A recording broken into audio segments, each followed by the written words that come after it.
I'm going to say 155 champion by Christmas next year is Ilia Topuria. I've said it. It's done. It's out.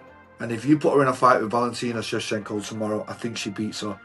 And I think she beats her quite comfortably. I do, mate. I'm just going to be honest about it. I'm all in. When we're talking about... Are you doing it? Are you doing it? He's saying it. She's not even in the UFC. Are you doing it, son?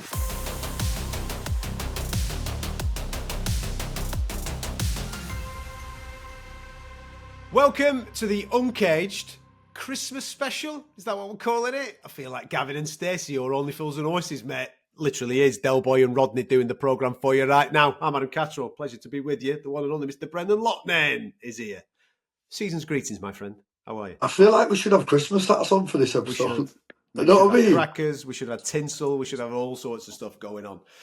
For those wondering what this is a look back at 2024 and a look ahead to 2025. We're going to try and make some mad predictions as to who's going to be champions by the end of the next 12 months. But we're also going to have a little bit of review over a fantastic 2024. And it was, wasn't it? Right across the board from UFC, PFL, the lot. It delivered MMA big time. It was a big year for mixed martial arts this year. It was, it's already hit the mainstream, and I feel like it really kicked the doors off it this year. I feel like there was jaw-dropping moments. We had superstars that have been unveiled in many different organisations, and I feel like it set us up for a great 25. Big 25. A lot of comebacks as well. Obviously, we got Francis back in the cage in the PFL, didn't we? Which is a good thing. We got John Jones back in the UFC, which was another big thing as well. And hopefully, we're going to get some super fights in 2025. Now, before we crack on, make sure you like and subscribe to the channel. We are trying to grow here on the talkSPORT MMA YouTube channel. So hit that button, get stuck in, and get stuck into the comments with some of the mad things that me and him are about to say in the next 30 minutes. Should be fun. Looking back at 2024, mate, we'll start with one of your favourite things, knockouts. Icing people in front of lots of fans. There's lots of runners and riders on this. Loads. But where are you at when you're talking about knockout of the year? I mean, listen, there's one man this year that stands out a massive cut above the rest when it comes to the word knockout, and it is Ilia Topuria. Okay. As we know, to knock out, unfortunately, my friend Alex Vanovsky, your friend, the way that he did, and then to follow that up and knock out Max Holloway, both of them are contenders for knockout of the year. Incredible moments, but if I had to choose one, I'm going with the Max Holloway knockout. It was incredible. It was the timing. It was the way that he did it. It's never happened before. The moment. And yeah, that's my personal pick. That's who I'm going with. Mate, that's what this is. This is personal picks. So you're going for Ilia Topuria at the start of 2024 when he stops Alexander Volkanovski to become the featherweight champion. No. I'm going for the Holloway one. I think you've changed it. You're going for the Max one. You know what I'm going for? I'm going for him as a knockout artist. Yeah, and I think them two moments combined, incredible. But if I had to pick one of them, due to the build up, the level of competition, due to everything that went around the fight, and the way he took his time and sat there and waited for it, and then executed his moment at the right time, it's got to be against Max Holloway. So I'm going Ilia Topuria, Max Holloway. And yeah, I'm going for that knockout. That's my personal one.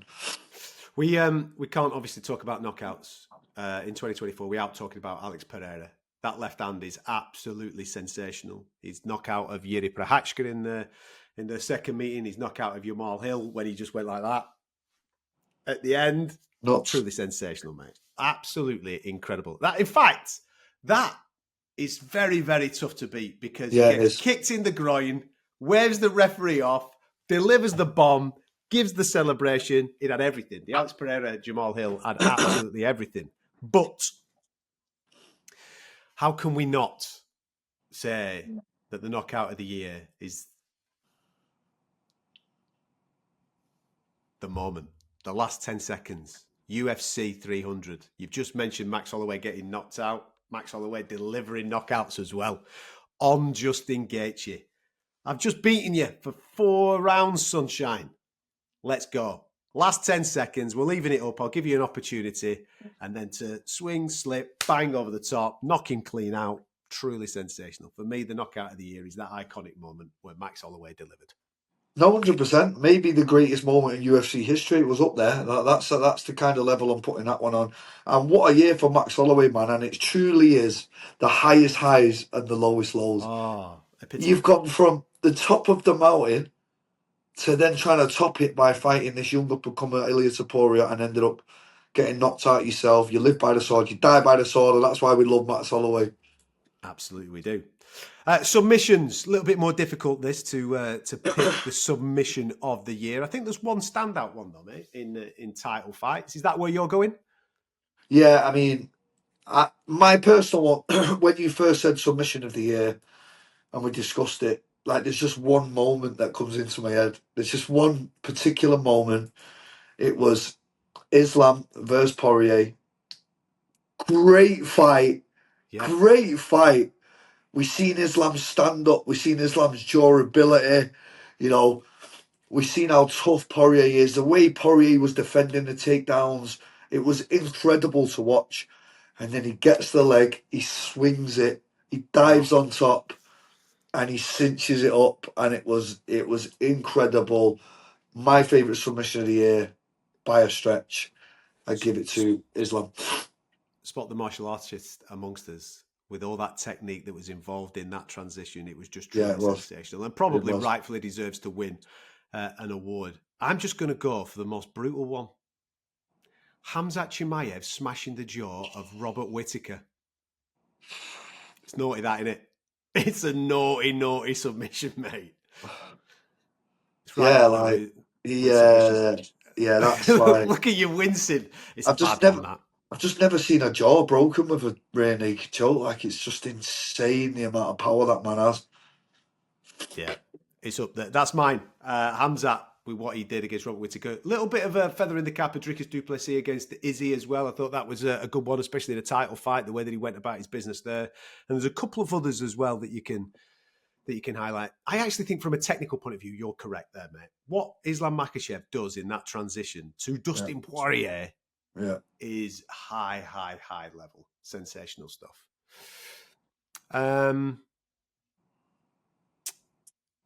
Upset of the year.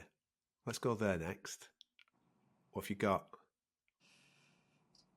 I mean, we all know what it is, don't we? There's only one that stands out above the rest. There wasn't one person in the world, especially me and you, we were sat on this show like it was just going to be one-way traffic. We just thought that Leon Edwards was going to absolutely run through Bilal like he was nothing. We didn't even give him a chance, Adam. We didn't give him a chance. We didn't. Let's just be honest. And the complete opposite happened. It happened the other way around. Bilal came out, looked incredible. Got to give him his dues, and got the victory. And that was like... Sometimes I'll fall asleep during UFCs and I'll wake up in the morning and I'll say, whoa, like that didn't happen with this one. But it's just, sometimes you wake up in the mornings and you see the winner and you just can't believe that could have happened and you can't see a path of victory. Yeah. But it was incredible and that was my one by a long stretch. Nothing even close, really. Yeah, you're probably right. I am going to refer to that one in Macau, though, a couple of weeks ago between, what are you giggling at? Gabriela Fernandez against Wang Kong. You've got to say that name very, very slowly. That's all I'll say. But she was a massive favourite going in to the final, to that particular fight. It's not a title fight. It's not anything that, but she's fighting at home, loads of fans.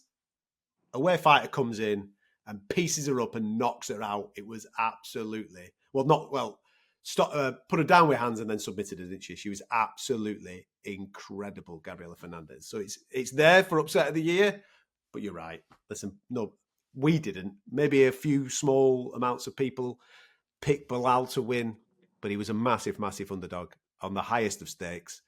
Upset of the year. What's your fight of the year in MMA? I am biased. It's just like Brendan just picks his mates all the time. But when I watch Dean Garnett and Lewis McGrillen, yeah, It's the I'm fight of the year sorry. by a mile, mate. I'm It's the fight of the sorry. year by a mile. It's like we just sit here and pick our meats, but it was the most on edge Yeah. I've been in a fight this year, times 10. I couldn't believe what I was watching. I actually could not believe what I was watching. So for me, it's Lewis McGrill and Dean Garnett. I think you're 100% right, mate. A flag to something like an Alex Pereira and a Khalil Roundtree, which I thought was brilliant. A couple of others as well do spring to mind. But you're just for adrenaline, heart rate, action, knockdowns, finish, just wildness. If you're not picking Lewis McGrill and Dean Garnett as your fight of the year in MMA right across the board, you're doing something wrong because it was that good. I agree with you. I think that is the fight of the year. Who's your women's fighter of the year? We're gonna have to pick on mate again, aren't we? I'm sick of it, though. But it's true. No, She but I'm is. sick of it. But she is. Come on, she is. People are just going to watch our show and be like, mate, they're going to be like, don't bother watching them two because they just pick the mates. But we'll just. We just knock about with wicked fighters, mate. That's what it is. What are we supposed to say? Like the Coated Achiever is the women's fighter of the year. There's no doubt about it. Let's not mess about. Yeah. She has been incredible, undefeated, finishing every man and every girl that she's come up against in the PFL, become the champion, bagged herself $1 million. There's loads of chat about clearing off to the UFC or staying in with the PFL. Listen, the future's bright. She's mid-20s, and she's flying right now. With all due respect to anybody in the UFC, Zheng Weili's only fought once this year. You've got Shevchenko and Grasso went at it, and she nullified the fight. There's no real standout female contender. Maybe Kayla, who jumped into the UFC, made that was my other thought. Did the business against Holly Holm, then won her next fight as well. So she's had two in there. Maybe Kayla getting down in weight as well. Maybe that's part of the conversation. But let's be straight. The Coated Achiever is the female fighter of the year, mate, by a mile. Yeah, I know, and it's just hard because we're picking Lewis and Dakota, but like that's what it is. Like you look at the factual evidence. She's fought 4 times, Adam. Like you talk about these other ones fighting once or twice. Like 4 times. Stop them all. And stop them all. 4 incredible stoppages, yeah. Talks the talk, walks the walk. She's really had a come out yet. Everyone knows who Dakota Dictiver is, and everyone knows who Lewis McGrillen is now as well. What a year for both of them. And if you think we're wrong, put it in the comment section, because we're not lying. That's it. Who's your male fighter of the year then? There's a debate here, I think. I think there is a debate here. It really is. And, you know, we've just mentioned them in the knockouts, haven't we? Yeah. We just mentioned them in the knockouts. And them two are like neck and neck. Because they both got their own stories of how they've got the intricacies of the knockouts, the technique of the knockouts. And, like, it's like the stories behind both. But what it comes down to with me is the level of competition. There's a clear winner in the level of competition in my eyes when you look at Max Holloway and Volkanovski and the runs that they've been on, for how long they've been on them runs, and in the manner that Ilya managed to dispatch them, is, in my eyes, the fighter of the year. Do I see the other side of the coin with Pereira? Of course I do. But I just look at the level of the two guys that he did it to, and that's what stands out for me. Can't disagree, mate. Can't disagree. It's hard when someone has brought that record of world title defences, 3 in the space of 170 odd days, beating Ronda Rousey's record in Alex Pereira, and the level of opponent that he was beating, knocking him out as well, just amazing. But the 2 victories that Ilia Topuria put together this year, the stoppages that went with it, he is the men's fighter of the year, no doubt. Now, you're going to have to tap into your resources here, pal. There's many different ways of looking at this. Who is your one to watch for 2025? Might be somebody that we already know that you think is going to go on and really do something amazing, or it might be someone that we don't know too much about that you think is going to pop through. Where are you at? Well, I'm not mentioning any of my mates anymore. I'm sick of it now because we spoke about them enough. Yeah. Let me have a think about that one. I'll pass this one to you while I really delve into the archives of my brain for this one. Okay, I will give you. I'll give you a UK fighter that's not UFC or PFL. All right, Interesting. that I Okay. think that I think might be in one of those maybe next year. Might get an opportunity. I'm going to go with Luke Riley. I like what he's doing. Yeah, yeah, I yeah. think he's making noise in Cage Warriors. Listen, he's exciting, and he's exciting because one, he delivers viral moments, but he is wide open to be a viral moment himself. And I think most fight fans will conclude that if you go to a Luke Riley fight, you know that shit, he's chinning dudes just as much as maybe he could get chinned himself. You never know. Yeah. So I like him. I like watching him fight. So from a British point of view, if I'm coming away from UFC, I'm coming away from PFL, because the obvious one's just to say, get on the McGrillen train again, isn't it? It's obvious, Yeah, right? it is. I know it is. But I'm going to go, okay, Luke Riley. I think he might stick his head above the Cage Warriors parapet this year at some point. Okay, yeah, wow. Yeah, that is took me by. I'm like, just a name that I didn't expect to come across, but it's good that we give them the props on shows like this, Yeah. so people, do start to learn their names. I'm gonna go because my brain's really ticking here, and there's just so many options going round in my head. And I'm just thinking now. I just think I'm gonna go UFC. Yeah, Yeah. this one might surprise you a little, but I've been really impressed with him. I know this one is going to surprise you, but I think it is going to surprise you. I watched him the other day. I watched him this year. He's not a fan favourite by any stretch of the imagination, right? Yeah. But he's really starting to really impress me with his transition. We was talking about his fights getting moved to prelims the other day. Yeah, this Molzar kid, yeah. Let me tell you, right? From a featherweight, and watching him and what he's actually doing, and the way he's transitioning, for me, right? I'm just watching his transitions, and I'm thinking, and especially with Ilya now saying he's going to move to 155 potentially, yeah. I'm looking at him, I'm thinking, wow, you're really hard to beat. You're really, really, really, really hard to beat. Your toughest matchup was Aljamain Sterling in that top 10, I thought. So I'm watching him now and I'm thinking, you're a tough matchup. I just think he's the guy in my eyes that I'm watching, because obviously I'm biased, I'm a featherweight, so I'm watching featherweights and I'm thinking, you're going to really, really cause problems for a lot of people in 2025. And we could have him running away with the belt. We could have him running away with the belt with Topuria moving up, mate. Ooh. Who else then, Adam? With Topuria moving Ooh. up? That's naughty. No, I like it. Listen, that's a division where Laron's at. I'm a big fan of Yeah, Laron. He's starting to make some wrong. moves up there as well. I like that. I like what you've done. Yeah, But it's, you know what, because I'm the knockout listen, guy. Everyone knows Brendan goes for the knockout guys. That's all Brendan does. But yeah, this guy's really impressed me. He just looks like he's got the style that's really hard to beat. And when you're talking about people, I'm not talking about someone that everyone's going to be raving about, that's going to be ringing home about. I'm talking yeah. about the guy that's going to make the biggest impact and potentially run away with the belt and go on a full year undefeated again. Okay. I'm going to give you a guy that I think by this time next year, we might be making noise for him fighting for a title in the UFC. Right? Go on.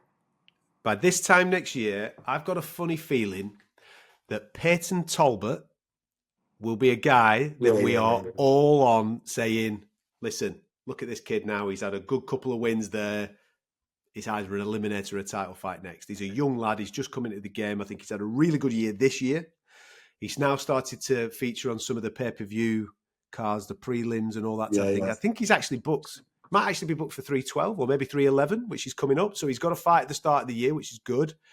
I think end of the year, Peyton Talbot, man. Keep an eye on him. Fun to watch, mate. Brilliant.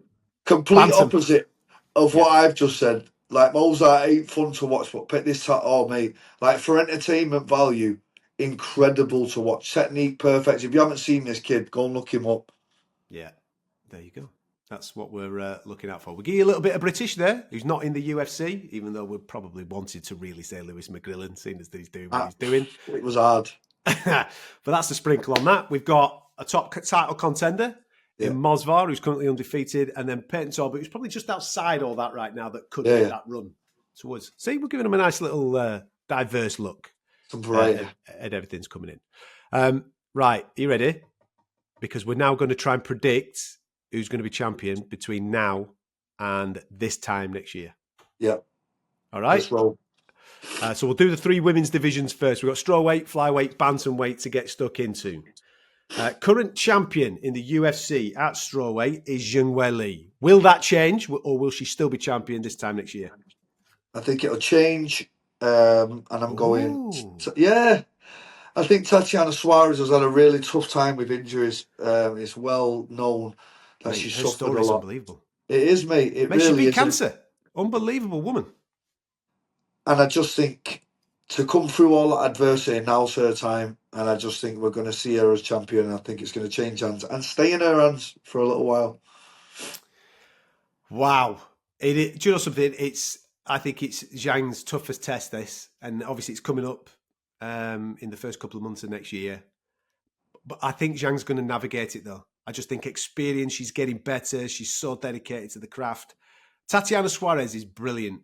And if this turns into a grapple fest, she might become champion. But I think Zhang's good enough to avoid that, if that makes sense. So I'm going to back Zhang to still be the strawweight queen by this time next year. But Tatiana Suarez is a hell of a shout, my man. At flyweight, look at his mush.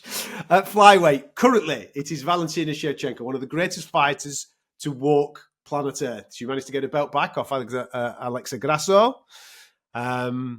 Loads of chat about what fight is going to be for her next, but who will be the UFC flyweight queen this time next year?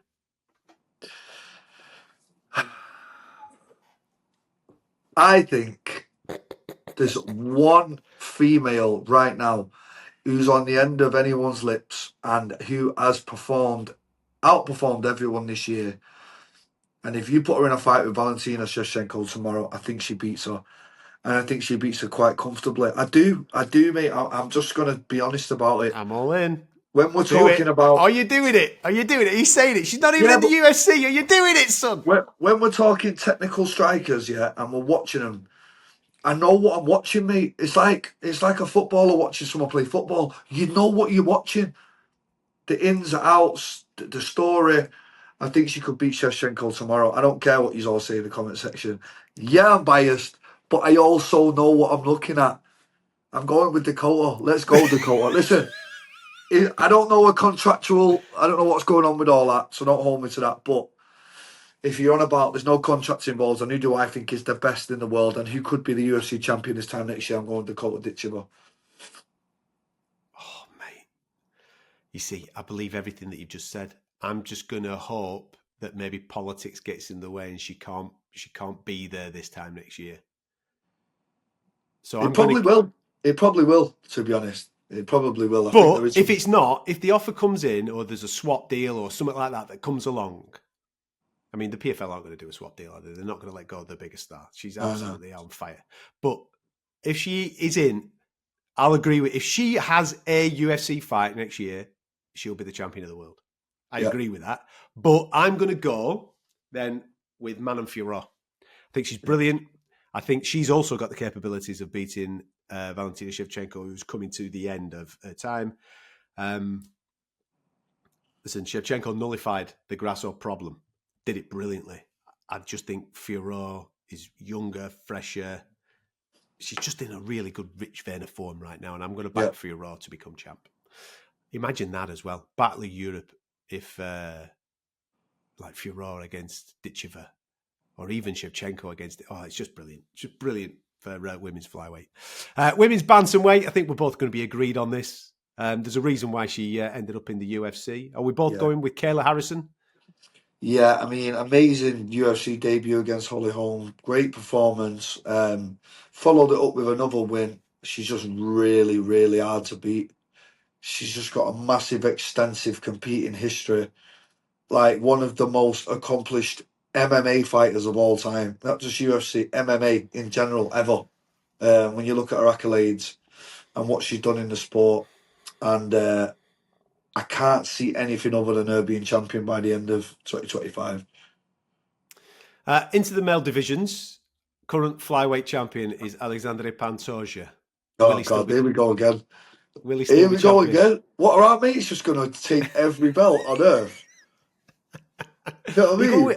Are you going with more to come back to the UFC and win? Well,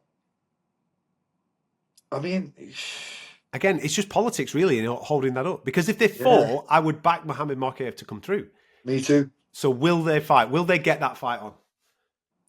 You'd hope so, wouldn't you? You'd like in an ideal fair world that would happen, but we don't live in a fair world, and I don't know if it's going to happen. But if it does happen, I'm like you. I think Mohammed can nullify him, out wrestle him. He's 10 years younger. Like, do you know what I mean? And he's a wealth of experience. And I just think he gets through that fight and he becomes champion if everything aligns. Oh, mate. I'll say something different, based purely on politics, because if Mohamed Makhachev gets a title fight, he'll win it. So I'm going to... Pantoja's brilliant. But the thing that's against Pantoja this year is that he does turn 35. And you know what I'm like with 35-year-olds in this particular weight division, my friend? They do start to slow down a touch. And I think that he might win one, but I don't know if he'll win the second. He might even have three this year, Pantoja. I'll say Brandon Moreno. I'll say Brandon Moreno to regain the championship, but if Makhachev gets a shot this year, he'll win it. Bantamweight, current champion, is Merab. Is he coming through his first test? No. Is that first Wait, test? wait. I need to take that back because I wrote him off against Aldo. I wrote him off against Sugar Sean. I write him off against everyone. I do every single time I do, and he wins. So I don't like. I'll take it back. I don't know because I'm always no. He's not going to win. He's not going to win. He's not going to win, and he wins. He wins, Adam. I don't know. He's got that horrible style, drain your gas tank, pull you down. But he is fighting potentially the hardest fight in MMA right now. Umar just looks that good. He really does. I'm backing Umar, mate. I think Umar will beat him, and I think Umar might have maybe one further defence, probably in Abu Dhabi at the end of the year or something like that. So I think Umar will be the bantamweight champion this time next year. How does he beat him, you think? I think he outpoints him. Yeah, me too. Merab, I think he outpoints Merab. Merab's a tough boy.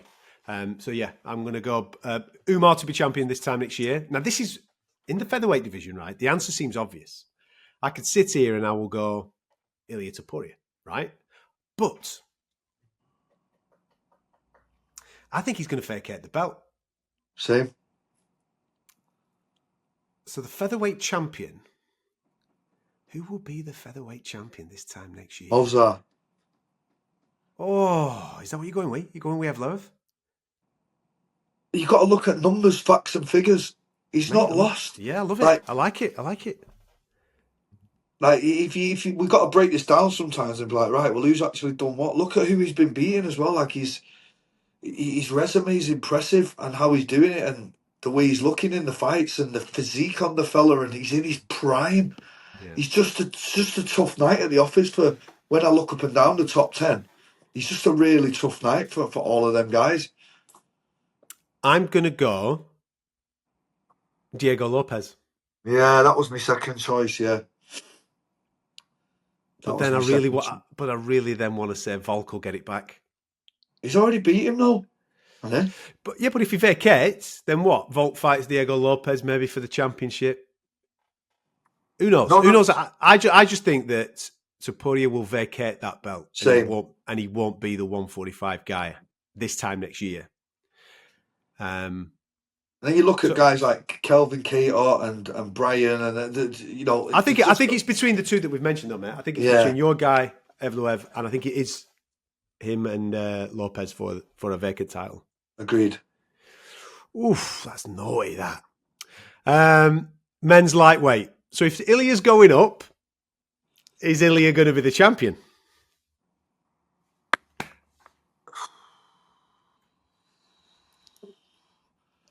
Wow. What a division. Wow, that division. I think. Wow, I can't. Beating Islam Makhachev right now is a tough ask, Adam. Right, are you ready? I would not be surprised if this belt changed hands Yeah, two, maybe three times next year. yeah, Because yeah. Arman has all the skill to be able to I beat know. Islam Makhachev. But then Charles Oliveira could come in and take the winner of that in the summer or something. And then you could end up having Ilia Topuria in this mix as well. Yeah, a little ping pong. Yeah, I agree. I could see that too. I'm going to say 155 champion by Christmas next year is Ilia Topuria. I've said it. It's done. It's out. It's in the public domain now, my friend. I've said it. I'm going to go Arman Sarukian. Great shout. I I am. think he's got the ability to beat Islam Makhachev. All of them. All of them. What a division. That could be the best division next year. By far. By far. Welterweight, current champion is Bilal Muhammad. What are you giggling at? It's insane, isn't it? It's insane. There's no way that we'd have said that this time last year. Wow, not a chance. Will we be saying it this time next year? Will Bilal Muhammad still be king? I think Shavkat. I honestly think it's Shavkat. I reckon by this time next year, Shavkat could be on his second or third defence. Yeah, I think we're both agreed. Shavkat Rakhmonov will be the welterweight champion by this time next year. And then middleweight, again, another fighter that maybe we didn't predict to be in this particular position, in Dricus du Plessis. He's taking on Sean Strickland at the start of the year. I think the belt will change hands this year. We were going to pick the same again, aren't we? Are we going for Khamzat? I think so. And if you actually think about what we just picked, we picked Umar. Well, you picked Floyd, but Umar, Eastern Europe just dominating the game, man. It's absolutely nuts. And then you've got Ankalaev, and then it's just have we got a full Chechen or Dagestani absolute they're just rising to the top, and the guy that beat me, Mohammed Makhachev at flyweight. It's just nuts what we're looking at this year. So hang on a minute. Let me just go. I'm going to do probably. I'm going to probably do the exact same thing as you at light heavy. Yeah. So we're both going Khamzat for middleweight. Yeah. And then we're both going Magomed Ankalaev for light heavy. Right. Heavyweight. I'm going to say Tom. Yeah, but obviously we are. But let's say that new guy, that Koniev, that's fighting. What's he called? Who's he fighting now? He's fighting Curtis Blades. That's right. That's right. So you've got this new guy here now. Can you imagine that he's just another absolute world beater that's come out of nowhere? So here we go, right? So at Fly, if he's allowed back, we both think Mohammed Makhachev. Yeah. At Bantam, we've both gone Umar. Yeah. Featherweight, you've gone Evloev. Right? So, and then at lightweight, who did you say? You said Arman. Arman, but it could quite easily be Islam. Let's have it right. Right, yeah. Then we've got Shavkat. Then we've got Khamzat. Then we've got Magomed Ankalaev. Yeah. The only non-Eastern European, so out of Dagestan, out of Chechnya, out of Uzbekistan, out of Kazakhstan, all these places, is Tom. And then, okay, let's flip that again. On my fight night, every one of them won. Apart from Dakota. They've got every belt in every division. Apart from Dakota. So you think about it. The rise of Russian MMA is coming, man. Absolutely insane, Adam. We could be in a position next year where, apart from the females, in the male divisions, we think Tom's going to be the champion, obviously, but there's a couple of them knocking about in that heavyweight division as well. There could be a scenario where they have every belt in major mixed martial arts. Wow. I know. Bookmark this conversation. Do you know what I mean? That could happen. Everything that you just said there. Listen, a little bit of politics needs to go this way and that way for certain fighters to enter that conversation. But that is ridiculous. Well, it's just happened in the PFL. So, let's scrub PFL out. PFL, they have every belt. They have every belt in every division, yeah? So then you go from there to the UFC and you look at the way everything's shaping up and who's situated where. Yeah. It all could add up to the point where we are looking at a scenario where every single belt in major mixed martial arts that's held by a male will be someone from them regions. And if Ilya manages to hold on to one of them, we're going to claim him as Georgia anyway. So that's technically Eastern Europe. Yeah, Mate, it's crazy. mate. It's a massive rise, and like it's a credit to them regions. It's mind blowing. They just do everything perfect. It's crazy. I mean, you look at they put a stat up yesterday with Usman, Umar, and Islam, and they put aren't they like 90-1 between them? Like, and you think about that. Yeah, it's an incredible takeover. It really is. It's took a few years, but now that they've really, homed in and Khabib as the head at the helm, it's incredible to watch. It is.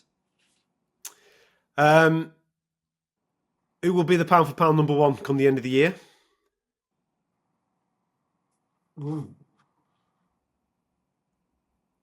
I think pound for pound number one end of the year. Imagine we looked at it. Has anyone ever won it back to back? Because you could see Ilya just absolutely starching everyone again. I can't see him not. So the pound for pound number one right now is Islam Makhachev. Officially, it's Islam Makhachev. Then they have Jones at 2. They have Alex Pereira at 3. Right, Okay. That's what they've currently got right now. I think in 12 months' time, the pound for pound number one will be Ilya Topuria because I think he'll go up and I think he'll win. Yeah, me too. So I think that will then put him instead to be the pound for pound number one. Yeah, I agree with that.